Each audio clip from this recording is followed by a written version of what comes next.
যাদের বিয়ে হয়নি দ্রুত বিয়ের ব্যবস্থা দিন। আমি গার্ডিয়ানদের রিকোয়েস্ট করব, আপনার ছেলে মেয়ের রিজিকের ব্যবস্থা আল্লাহ করে দিবেন, টেনশন করবেন না।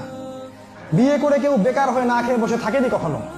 ওমর ইবনুল খাত্তাব রাদিয়াল্লাহু আনহু বলতেন যে মানুষ আমার কাছে দারিদ্র্যের অভিযোগ করে, আমি বুঝি না তারা কেন বিয়ে করে না। বিয়ে করা মাত্রই রিজিকের দরজা আল্লাহ খুলে দিবেন ইনশাআল্লাহ। আপনার শারীরিক সক্ষমতা আছে, মানসিক সক্ষমতা আছে, আপনি শিক্ষিত, বোঝেন, ম্যাচুরিটি আছে, বিয়ে করে ফেলেন। আমি পিতা মাতাদেরকে রিকোয়েস্ট করবো বিয়ে দিয়ে দেন ছেলে মেয়েদেরকে। কারণ আপনার অবর্তমানে আপনি যে বিয়ে দিচ্ছেন না, কঠিন করে দিচ্ছেন, সে যে কত পাপে লিপ্ত হয়ে গেছে এর দায়ভার আপনাকে বহন করতে হবে। আপনাকে বহন করতে হবে। ওদেরকে প্রশান্তির জায়গাটা দিয়ে দিন, দেখবেন ওদের লাইফটা চেঞ্জ হয়ে যাবে ইনশাআল্লাহ। আর বিয়ে না করলে ছেলেদের ম্যাচুরিটি আসে না, আপনারা জানেন। বিয়ে করার পরেই ছেলেদের ম্যাচুরিটি আসবে ইনশাআল্লাহ। তারপর কি করবেন? আদর্শ পরিবার গঠন করতে হবে।